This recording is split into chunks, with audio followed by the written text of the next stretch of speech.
o administrador ele tem uma presença muito importante nas empresas, em todos os setores da economia, seja no meio ambiente, no financeiro, no público, nos hospitais, no esporte, qualquer setor, o administrador é um profissional sempre bem-vindo, não é verdade?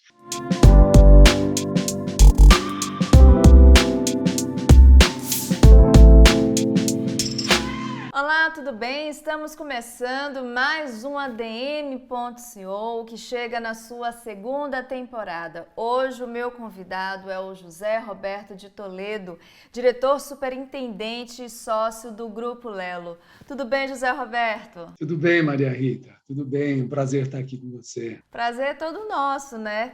E lógico que eu quero saber aqui no início do nosso programa, como é que você começou a sua carreira? Já foi no ramo imobiliário? Sim, foi no ramo imobiliário e, a propósito, foi assim, uma carreira que se iniciou muito cedo. Eu ainda menino, praticamente, não tinha nem completado os 15 anos. Eu comecei a iniciar nessa atividade justamente numa empresa que fazia administração de condomínios, de locação, uma empresa do centro da cidade, enfim.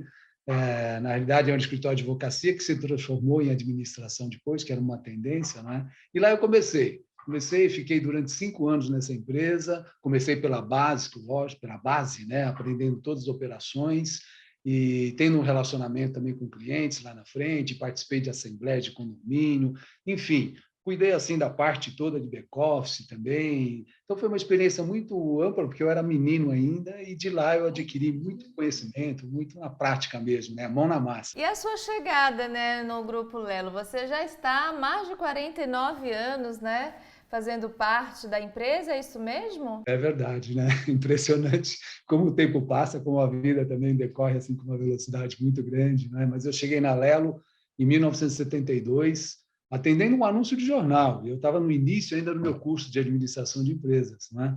E como eu tinha essa experiência na gestão condominial, na gestão imobiliária, eu fui atender essa solicitação aí de participar de uma entrevista, e foi uma entrevista super interessante. Ela teve 2 níveis só. Eu conversei com o gerente de empresa, logo o empresário, que era o dono da Lelo, Luiz Lelo Neto, né? Ele me chamou também, nós conversamos muito, e ele me propôs um desafio, porque a Lelo é uma empresa do mercado imobiliário, ela construía, incorporava, enfim, e eles queriam promover também a atividade de administração condominial. E para mim eu vi como uma oportunidade, assim, uma oportunidade, porque esse desafio se transformou mesmo na construção de uma carreira profissional, né? Para mim foi excelente, e uma carreira que tinha muito a ver com a minha vocação. E aí eu percebi que tinha muito a ver comigo e a minha formação já estava sendo essa, e eu aceitei o desafio da Lelo, né? Perfeito. Agora conta pra gente qual o tamanho hoje, né, da operação do grupo. Como você bem disse, o grupo começou com uma incorporadora em 1954, e a partir do tempo, né, as coisas foram caminhando para o mercado imobiliário e hoje é considerada, né, a maior administradora de imóveis aqui da cidade de São Paulo. Fala pra gente do que a gente está falando, que tamanho operacional é esse? Então, de fato, a empresa, na época, quando eu cheguei, ela era uma construtora, uma incorporadora, tinha construído alguns prédios aqui na região da Moca, onde é a nossa sede, e aí que se completava um pouco esse ciclo aqui do mercado imobiliário, né? Trazendo o quê? A gestão imobiliária, tanto na área de locação quanto na área de condomínios. Depois de 3 anos que estava com essa condição de gestor da área e com esse compromisso de fazer crescer essa empresa de administração condominial, eu passei a fazer parte da sociedade. Tive a oportunidade de ficar sócio da Lelo, já logo depois de 3 anos de trabalho, e a Lelo foi crescendo, se tornou muito conhecida. Nós construímos um histórico também de pioneirismo, né? Tivemos assim também uma preocupação de valorizar a nossa categoria de gestor condominial, de administrador de imóveis. Aí nós implementamos várias coisas, atividades fundamos uma associação, a ABIC, né? A BIC é a Associação das Administradoras de Bens Imóveis e Condomínio de São Paulo. Enfim, foi uma base sólida, construída através das pessoas, com muito investimento, com muita dedicação. Então, a nossa operação hoje mantém 3 pilares. Nós administramos condomínios. Hoje a nossa carteira se compõe de 3.000 condomínios aqui em São Paulo, no interior e também no litoral, onde nós encontramos aí pelo menos 4.600 edifícios, em média, né? São 280 mil condôminos, 280 mil apartamentos que perfazem essa nossa carteira. Então, é onde moram praticamente 1 milhão de pessoas, né? Então, é um compromisso muito sério, muito grande. São 24 escritórios nossos. Hoje, o nosso grupo possui 1.000 colaboradores. E nós também temos o pilar da área de administração imobiliária, alocação de imóveis. Nós temos uma carteira também bastante volumosa. E na área de vendas, né? Já construímos e fizemos muitos negócios nessa área de intermediação imobiliária também, para quem quer comprar, quem quer vender o seu imóvel, sempre tem assim a preferência aqui pela nossa empresa. Bom, eu imagino que seja um grande desafio administrar, né, toda essa estrutura que vocês têm, manter uma cultura de uma empresa com mais de 60 anos de história, de modo que ela se mantenha fiel às tradições, mas também acompanhe, né, as inovações do próprio mercado que vocês atuam. A gente sabe que hoje em dia muitas pessoas usam a internet, né, para procurar apartamentos para alugar, para comprar. Como é que vocês lidam, né, com essa concorrência diferente, a concorrência digital? Pois é, uma empresa nossa de 68 anos de atividade construiu uma história na realidade, né? Nós fizemos diferença no mercado, nós temos uma marca que é reconhecida, que é desejada, nós produzimos assim milhares de negócios imobiliários que hoje também conduzimos assim um patrimônio imobiliário considerável, a gestão é nossa, é uma responsabilidade muito grande. E uma empresa com 68 anos também, Marieta, superou todos os ciclos, né, e variações desse mercado imobiliário, né? E não só do mercado imobiliário, dos planos econômicos, da política, enfim, nós já passamos por muitas situações, né? E as experiências que foram vividas nesse período todo, os obstáculos que a gente venceu, as conquistas, tudo isso nos trouxe até aqui. Então, nós reconhecemos isso como um valor muito grande, né? Quando você fala dessa construção, a gente sabe que aqui no país, aqui no Brasil, uma empresa, em qualquer lugar, né? Uma empresa para ter essa idade é porque tem uma formação muito sólida mesmo, tem um propósito muito, muito claro, e por isso nós nos preparamos mesmo para superar essas mudanças, né? Superar, enfrentar essas mudanças que a gente já conhece de 10, 15 anos para cá. O mercado mudou totalmente, né? Não só na nossa atividade, como também em todas as atividades, em todos os segmentos, né? De serviços, de produção, enfim, houve uma nova forma de gerir as empresas, né? Eu sei que aqui o nosso conselho da profissão, né, das administradoras, reconhece isso, sabe disso também, que o mundo ficou totalmente diferente.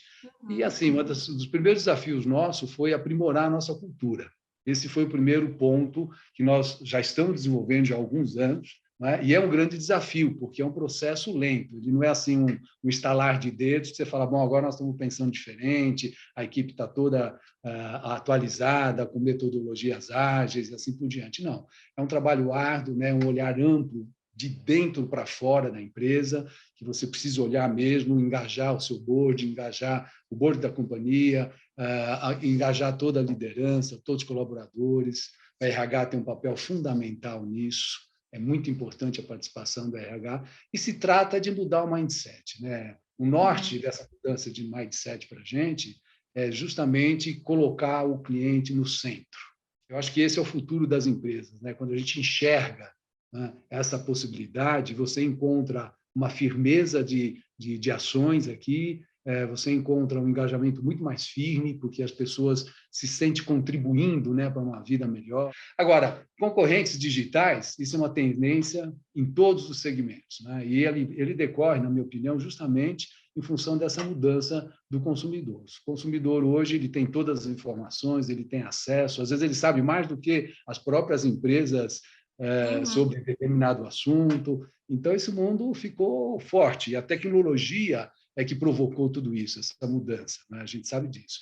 E a Lelo sempre teve esse DNA tecnológico também, né? Isso vem lá do tempo da década de 70, quando a gente ainda tinha, você não era nascida ainda, né, Maria?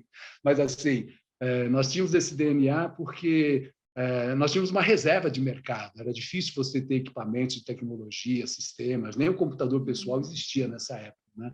Então, nós somos da época do IBM, do CPD, né, dos terminais burros, né? Então, nós já tínhamos softwares próprios construídos aqui internamente, com uma equipe de processamento e tudo mais. Então, essa nossa trajetória, com a tecnologia sempre presente, ela nos permite assim colocar em condições mesmo de participar de uma competição muito forte com esses modelos disruptivos ou mais inovadores. Quer dizer, inovação, toda empresa inova sempre. Nós sempre inovamos, nós trouxemos novidades, a gente mudou o mercado, nós mudamos conceitos, uma forma de prestar contas, enfim, a gente realizou muitas coisas nesse período, né?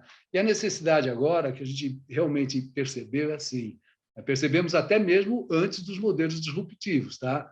Que o digital é bacana, é legal, você tem a geração nova, que nós vamos falar um pouco, gostaria de falar um pouco sobre isso também, mas a gente nós somos uma empresa digital, mas sem perder a ternura. Esse é o mote aqui da empresa, tá? Então, a gente sente necessidade da presença física, desse domínio territorial que a gente tem nas regiões que nós operamos. E isso tudo faz de nós uma empresa que está para atender o público em geral, seja aquele que quer só falar conosco através do digital, ou aquele que quer vir sentar, conversar no escritório, olhar para o corretor, olhar para o gestor de condomínio, tratar um assunto pessoal. Enfim, nós queremos acolher a nossa clientela e atender da melhor maneira, da melhor forma que ele pretender, seja no digital, seja no físico também. Bom, eu queria só entender um pouquinho quando você fala assim que houve uma mudança, né, no consumidor. A gente sabe que a tecnologia impactou muito os consumidores, mas na sua opinião, o que é que mais mudou, né? Qual a grande diferença do consumidor, daquele consumidor lá da década de 70, né, que a gente já estava falando aqui? Não vou falar do início do Grupo Lelo, mas vamos pegar assim, década de 70, década de 80, para esse consumidor atual. Mudou, ele mudou em função até do volume de informação, né? A área de informação foi muito rica para todos nós, né? Enquanto cidadãos, enquanto acessar as informações, o conhecimento, participar de experiências diferentes.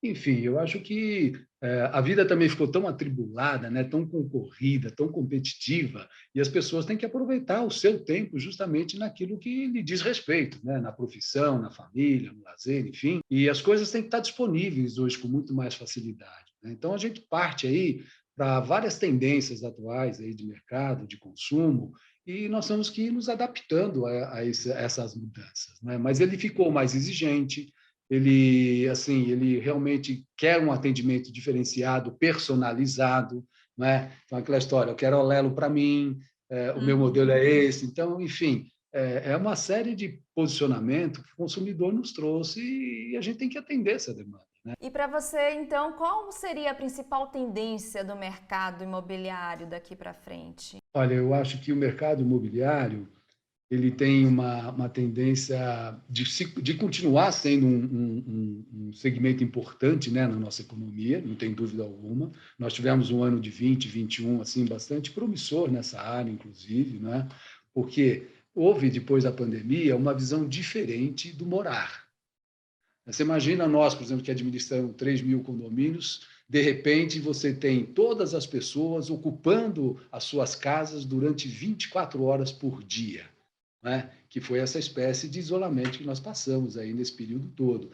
Então, trouxe um significado, né? Por isso até um significado diferente esse lado de morar, né? Porque, de repente, você não precisava só morar, você tinha que morar, tinha que trabalhar, conviver com a família, com as crianças, tudo ao mesmo tempo, naquele mesmo espaço, né? Então, isso foi ressignificado aí com o tempo, as pessoas também procuraram, tanto que você percebe aí no mercado, o que evoluiu os loteamentos, as segundas residências, né, mais distante de São Paulo, muita gente mudou de cidade, enfim, as pessoas se preocuparam, porque o que era? A moradia nada mais é do que o nosso porto seguro, não é verdade?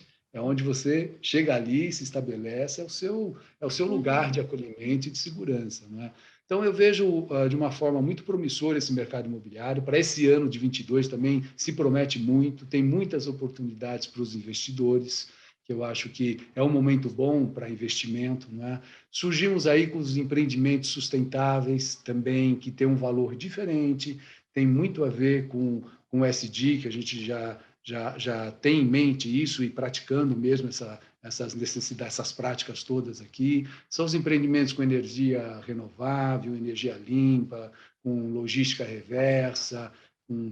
São, assim, oportunidades interessantes que nós vamos encontrar. Sem falar naquilo de novidade, né, que tem por aí. Você tem um metaverso que vai facilitar as operações de vários segmentos, inclusive o nosso imobiliário, né, que é a realidade virtual, junto com o mundo real, enfim. E tem a tokenização, que vai facilitar você também adquirir um pedaço de uma propriedade com muita segurança, não é? E com uma oportunidade de investimentos também. Tá? E fora isso, eu acredito que as taxas ainda estão abaixo de 2 dígitos, as taxas de financiamento, não é? E nós temos pelo menos 20% da população aí que tem condições e tem ainda a possibilidade de adquirir imóveis. Eu acho que nós teremos ainda 22, 23, um ano muito positivo para o mercado imobiliário. É isso que eu queria saber, como é que estão os planos, né, para esse pós-pandemia. Inclusive, uma curiosidade, na temporada passada eu entrevistei um CEO da área da construção civil e ele tinha dito que a pandemia chegou, teve sim um impacto, mas que os negócios estavam sendo retomados de uma forma bastante positiva. E você acabou de nos dizer que 2020, 2021 foram anos difíceis, mas também vocês tiveram, né, um desempenho positivo.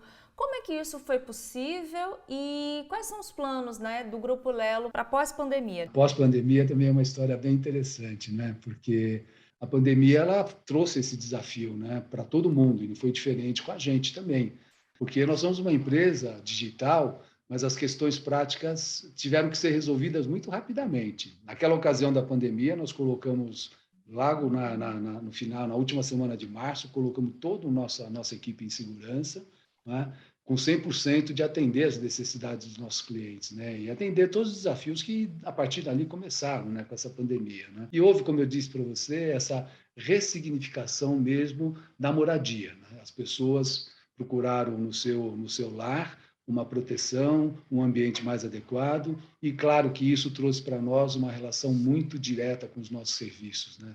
Nós nos posicionamos desde o primeiro momento nesse mundo condominial, no mundo de imóveis e de locação e vendas, nós orientamos, construímos soluções alternativas para que as pessoas pudessem se sentir realmente seguras e amparadas nesse momento. Né? Então, nós criamos programas assim, até para ajudar o lado emotivo das pessoas. Nós lançamos um programa de música na janela dos condomínios, e aí nós levamos música ao final da tarde para centenas, aí mais de 50 mil pessoas em diversos bairros da cidade. Nós somos a primeira empresa privada também a criar uma campanha forte para ajudar a CUFA, né? Enfim, em nenhum momento a gente deixou de estar conectado com as necessidades e os problemas, né, enfrentados. Agora nós estamos iniciando uma fase nova. Né? Esse é um processo de reinvenção, é um processo de descoberta nesse novo jeito de viver e trabalhar. Né? Então, a imensa maioria dos nossos 1.000 colaboradores já tem aí a possibilidade de estar presencialmente também. Junto com eles, nós estamos construindo um novo jeito de trabalhar. Né? Nós criamos aqui, expandimos a nossa presença física, temos um hub na Paulista, criado um pouquinho antes da pandemia, agora criamos um novo hub também aqui na Roque Petroni. Então, são escritórios modernos, ágeis, super conectados, que estão assim prontos para receber e ter esse modelo contemporâneo de trabalho e de convivência corporativa. E a gente acredita na empresa que esse futuro colaborativo e coletivo é o que nós estamos construindo. Não, estão colhendo e também estão investindo, né? Porque só para trazer aqui uma curiosidade para vocês, eu achei até muito curioso, inusitado mesmo, a palavra talvez fosse essa. A Lelo ter um lab, um laboratório de inovação, o Lelo Lab, é isso mesmo? Conta pra gente como é que surgiu essa ideia, como é que vocês estão desenvolvendo esse projeto, porque eu não sei se existem outros grupos, né, de administração imobiliária que tenha um laboratório de inovação, não conheço. A gente fala disso com muito orgulho, porque o Lelo Lab ele surgiu bem antes da pandemia e foi numa discussão nossa sobre a cidade, não é? Sobre a cidade, sobre o futuro da cidade, a convivência das pessoas, o relacionamento. Nós procuramos entender que a nossa função enquanto administrador de imóveis e de condomínios, ela tinha que acrescentar alguma coisa a mais em contribuição até à sociedade, né? Como é que a gente podia explorar um pouco mais esse nosso conhecimento da relação das pessoas, esse olhar para a cidade, para o morar, como é que a gente podia contribuir de uma maneira mais efetiva? Aí nós nos propusemos a fazer um workshop, trouxemos não só a equipe da empresa, mas outras pessoas, 12 ou 13 participantes de outras atividades. Nós tínhamos antropólogos, arquitetos, pessoas ligadas a esse conceito da cidade, não é? Esse olhar mais futurista, pessoas de tecnologia, de gestão, antropólogos, bom, enfim, um grupo de pessoas muito seleto, e fizemos esse workshop para discutir o quê? A cidade do futuro e o futuro da cidade, né? E daí surgiu mesmo quando a gente olhou as pessoas, o consumo, todos esses tópicos que nós estamos trazendo aqui, nós percebemos que fazia sentido a criação de um laboratório, né? Então, o laboratório hoje, o Lelo Lab, é a nossa, que tem assim muita essa preocupação, né, de colaborar com a convivência das pessoas, né, em prol de um relacionamento, de um futuro melhor. É a nossa licença para experimentar e antecipar movimentos assim de inovação que mais adiante poderão ser incorporados, né, nas nossas esteiras de serviços, nas nossas atividades, né? Nós temos um programa de aceleração. Agora mesmo nós já aceleramos uma série de startups, abrimos a nova turma agora, recrutamos aí mais de 110 startups e vamos acelerar pelo menos mais uma dúzia de startups nesse ano, né? Ainda trazendo essa questão do consumidor, de colocar o consumidor no centro, né, da gestão, a gente sabe que um perfil muito marcante é que os jovens aqui no Brasil cada vez menos estão saindo da casa dos pais, né? Deixam essa tarefa tão árdua de ter o próprio lar, de morar sozinho cada vez mais tarde. Como é que vocês estão lidando com esse perfil também dos jovens consumidores, né? A gente percebe que o jovem hoje tem uma preocupação muito grande, ele está muito conectado com tudo, ele tem uma vida assim, sempre muito regrada, com foco no seu negócio, no seu trabalho, nos seus estudos, enfim, eles são focados, né? Ao mesmo tempo que eles conseguem fazer várias coisas ao mesmo tempo, né? Então, de repente, você tem um jovem que está aqui conectado num trabalho, e ao mesmo tempo está se conectando com várias pessoas, né? A gente costuma dizer que hoje eles preferem ser do que ter, né? É um pouco isso que vem acontecendo. Então vem a história do Uber, do carro, e a casa com o pai e com a mãe também não deixa de ser uma segurança fantástica, né? Além de ser uma equação de custos, né? Porque antigamente o jovem queria sair de casa, morar sozinho, ter a sua liberdade. A educação também mudou, né? O conhecimento, a informação, tudo isso trouxe essa mudança para os jovens e a gente tem que trabalhar com isso da melhor maneira possível. Por isso que o digital e o phygital, aliás, atende assim tanto os clientes que são os clientes tradicionais da empresa, tudo mais, como também essa moçada que chega aí agora e precisa ser atendida da forma que eles queiram também, né? Agora, essa tendência de morar, eu acho também que ela vai até um certo ponto, né? Porque a liberdade é uma coisa muito individual e você tem aqueles que querem continuar ainda no âmbito da família, tudo mais. Lógico, na família sempre nós estamos, né? Mas morando sozinho também vão ter outros que vão ter essa preferência, né? Então, assim, tem segmento para tudo. Bom, antes da gente partir mais para as perguntas pessoais, né, sobre o José Roberto enquanto pessoa, eu gostaria de saber como é que está a questão do investimento em imóveis, né? Assim, primeiro a gente percebeu uma valorização muito repentina, né? Os imóveis estavam com um preço assim um pouco mais estabilizados, mas de repente, de 3, 4 anos para cá, a gente viu assim uma valorização. Os imóveis estavam muito baratos anteriormente, em termos de comparação, né, com outros países, mas mesmo assim o interessante foi que nós culminamos ali com uma possibilidade de financiamento muito favorável e isso provocou assim esse desejo das pessoas fazerem e retomarem seus investimentos, seja para morar ou para investir para renda, né? Eu sou da opinião que investir em imóvel ainda continua sendo uma tradição, uma questão de cultura nossa, né? E esse segmento, quer dizer, a economia através do ramo imobiliário, ela é muito forte, é muito pesada, é muito significativa. E o Brasil tem muito a explorar ainda nesse campo da indústria imobiliária, né? De maneira que eu acho que investir em imóveis é sempre um porto seguro, né? Você tem a história do tijolo, ele está ali, ele vai valorizar, ele pode, dependendo da fase ou do ciclo, não trazer a rentabilidade necessária, mas ele tem um aspecto da valorização, da segurança, né? Então, eu acho que são coisas que vão continuar e vão sempre estar na mente de todos nós, porque é uma forma de você criar uma renda futura. O Brasil tem muito para crescer nesse mercado de locação, tanto que nós estamos atraindo muitos fundos, até para fazer investimentos para locação residencial, que é uma novidade, na verdade. Então, eu vejo isso como uma boa alternativa. Bom, fica a dica então. Esse tipo de investimento, procure se informar, né, para saber o que você está fazendo, onde você pode investir com segurança, que é muito importante também essa parte de pesquisar, de estudar.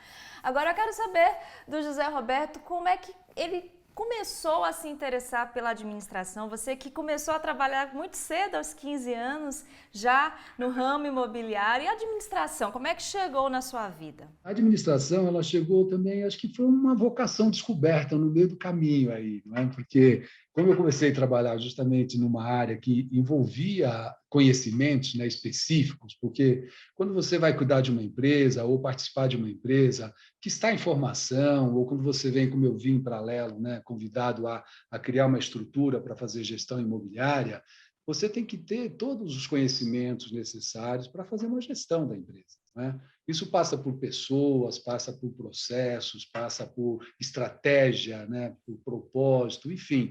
Então, o administrador ele tem uma presença muito importante nas empresas, em todos os setores da economia, seja no meio ambiente, no financeiro, no público, nos hospitais, no esporte, qualquer setor, o administrador é um profissional sempre bem-vindo, não é verdade? E foi interessante que, com o tempo, e ele é importante para qualquer organização, e com o tempo eu percebi também que, além da administração, o que mais me gratificava, o que mais me chamou para esse segmento mesmo, em especial aqui no ramo imobiliário, é a história do empreendedorismo.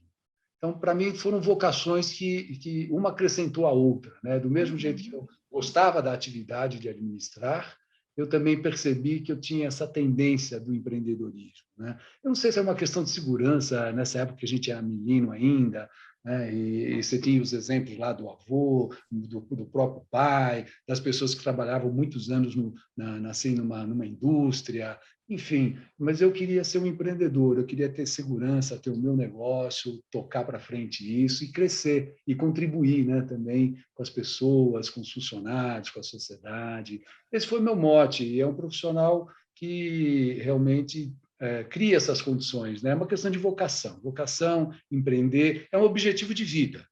Eu acho que, na realidade, foi isso que me brilhou aos olhos quando eu pude participar da minha primeira experiência profissional e da segunda experiência, onde eu estou até hoje, né?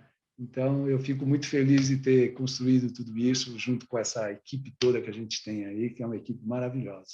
E na sua opinião, você como administrador, inclusive um administrador registrado aqui no Conselho Regional de Administração de São Paulo, como é que vê a participação de mais administradores, mais administradoras no ramo imobiliário? Quais são os benefícios, né, que o setor tem quando mais profissionais da área da administração fazem parte desse segmento? A gente tem que olhar os outros países onde a indústria imobiliária está maior, mais eficiente e mais atrativa para os investidores e para as pessoas que querem morar também. Então, hoje, você olhando aqui para os Estados Unidos, por exemplo, você tem grandes fundos que exploram a atividade imobiliária. Aliás, as maiores fortunas dos Estados Unidos são calcadas em cima do mercado imobiliário. Essa é uma grande verdade também. Então, o que o mercado americano tem? Ele tem profissionais preparados para fazer essa gestão imobiliária. Então, são administradores, às vezes administram desde um condomínio mesmo, pessoalmente ali, então reúne alguns condomínios, eles fazem uma gestão um pouco diferenciada da nossa, mas tem esse lado também do patrimônio, de cuidar, conservar, valorizar, né? Então, eu acho que é uma atividade que cabe muito bem também para o administrador de empresas, onde ele pode construir aí no futuro, participar desse mercado de uma maneira muito intensa, né? Tem que ter essa preparação mesmo. Olha, Maria Rita, vamos perceber assim, um administrador, ele tem várias qualidades, né? Então, você precisa ser conselheiro, psicólogo, você precisa fazer gestão de pessoas, você precisa entender os problemas, você precisa conhecer a empresa. É uma coisa tão gratificante, até a área do direito, o administrador, né, acaba ativando também, porque ele participa de contratos, participa de uma série de coisas. Então, é uma visão ampla. Eu acho que o administrador que se formou, que tem a sua graduação, tem muito a contribuir nesse segmento imobiliário. Bom, lá no início do nosso programa você falou sobre os pilares da gestão do Grupo Lelo. Agora eu quero saber quais são os pilares da sua liderança. Como é que você definiria a sua liderança aqui para a gente? Falando de liderança, aí a coisa é um pouco mais complexa, né? Porque, lógico, eu quando cheguei na empresa eu tinha uma secretária e um auxiliar, né? E a partir daí eu fui criando essa estrutura toda, essas pessoas. E para mim foi uma vivência muito especial, muito gratificante. E eu penso sempre assim, eu sempre lidei com todas as pessoas com muito respeito, com muito carinho, com muito cuidado, né? Com muita firmeza também no sentido de apoiar, enfim, mas assim, você tem que ter empatia, você tem que ser inspirador também, porque as pessoas gostam de acompanhar um líder nas suas ideias, no seu pensamento, né?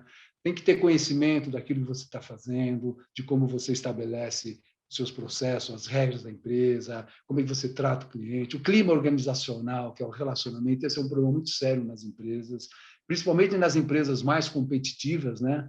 Aquelas da geração mais anterior, né? Hoje é tudo muito mais participativo, a gente fala aí de uma estrutura muito mais horizontalizada do que aquela verticalizada. Colaborativa, então, né? Colaborativa, a motivação, a comunicação, mas os pilares mesmo, os básicos assim, de um líder, que eu imagino, que a gente procura praticar aqui, são ações mesmo relacionadas a algumas dimensões, né? Então, uma delas, por exemplo, é ouvir. Você tem que estar sempre aberto a ouvir, né, os seus liderados, seja em grupo, pelo menos periodicamente, principalmente individualmente, onde você vai passar todo o seu conhecimento e também estabelecer uma relação de confiança, né? A confiança é muito importante também, é uma outra prática que tem que ser sempre considerada, né? E nessa confiança você vai receber feedbacks, que hoje é uma prática que a gente procura fazer, né? Eu quero saber que os nossos liderados pensam sobre nós, o que a gente pode melhorar nessa relação, e vice-versa, você dá também o feedback para que ele possa aprimorar e assim por diante, né? Empoderar esses líderes é muito importante, todo o seu grupo de pessoas, né? Capacitar esses liderados, aumentar muito esse poder de resolução, criar planos de desenvolvimento individuais também, porque você tem pessoas diferentes, indivíduos diferentes, com características diferentes, então a gente tem que aproveitar isso para desenvolver oportunidades, desenvolver características positivas, né? E, principalmente, é aquele senso de pertencimento, né? E quando é o senso de pertencimento, o que a gente tem que fazer? Nós temos que delegar. Delegar mesmo, delegar responsabilidades, desafios, as metas, não é? E colaborar com que eles possam entregar esses resultados, possam agir de uma forma sempre profissional e desincumbir as suas atividades com bastante responsabilidade. Acho que esses são os pilares de uma liderança que pode se traduzir num resultado, numa empresa super bacana, como é a Lelo hoje, que eu me sinto aqui bastante recompensado por tudo que foi feito. Bacana, bacana. Agora sim, eu quero saber o seguinte, o que é que você gosta de fazer nas suas horas vagas, assim, no seu momento de descanso? Olha, eu já tive fases assim de trabalhar e ainda agora, talvez eu esteja trabalhando mais do que quando eu tinha 20 anos, 25 anos, 30 anos. É impressionante. Não chego a ser um workaholic, mas, enfim, de qualquer maneira, eu gosto muito do trabalho. Tá? Quantas horas por dia, mais ou menos, você trabalha, para a gente ter uma ideia?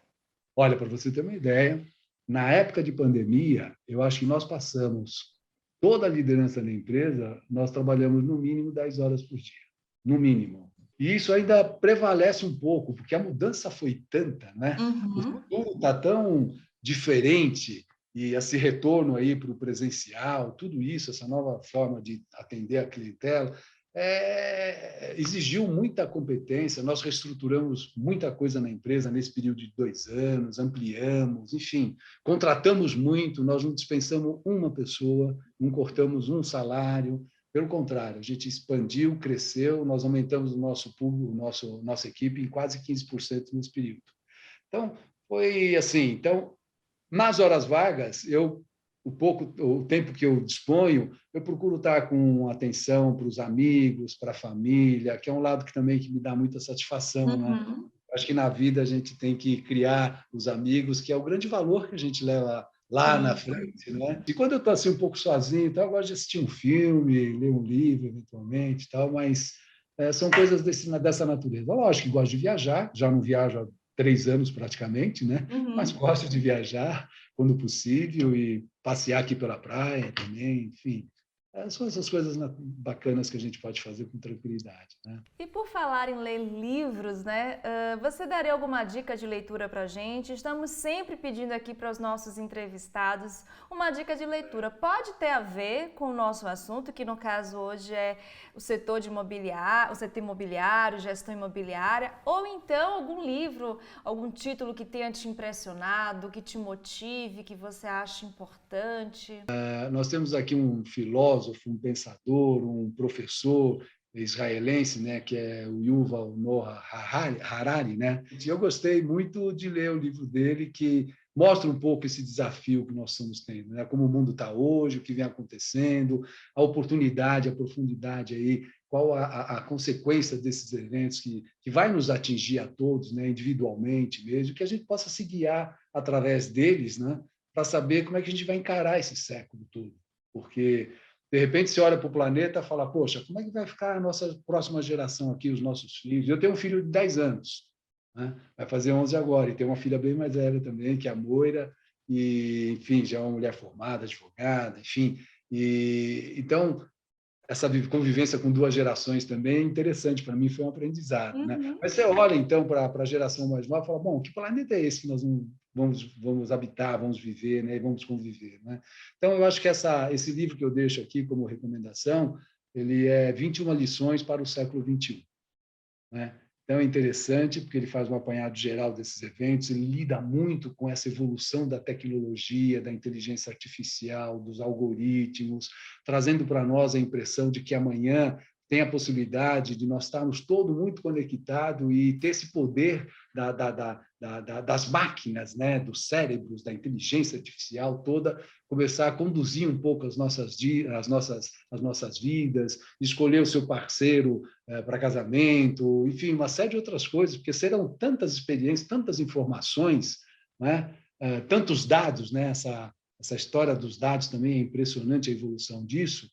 Então, tem muita coisa bacana de olhar aí. Lógico que tudo são possibilidades, né? Mas vale a pena passar por essa leitura, viu? É uma coisa muito curiosa. Excelente dica, excelente dica. E o Harari sempre está aqui entre as nossas dicas, porque ele realmente é um pensador contemporâneo que não esquece de trazer sempre o passado para a gente, né, relembrar. Relembrar não, para a gente pensar o presente e, quem sabe, projetar o futuro. Muito obrigada, José Roberto, não só pela dica, mas também por você estar aqui com a gente, né, participando do nosso ADM.co. Quero muitíssimo aqui agradecer a tua participação e obrigada a vocês que ficaram conosco em mais uma edição do ADM.co. Espero que vocês tenham gostado. Se vocês ainda não são inscritos aqui no canal, aproveitem, se inscrevam agora, não esqueçam de ativar as notificações no sininho aqui embaixo e de dizer aqui nos comentários o que vocês acharam sobre esse programa e, claro, sugerir novos nomes e novos assuntos aqui para o nosso canal. Combinado? Até o próximo ADM.co.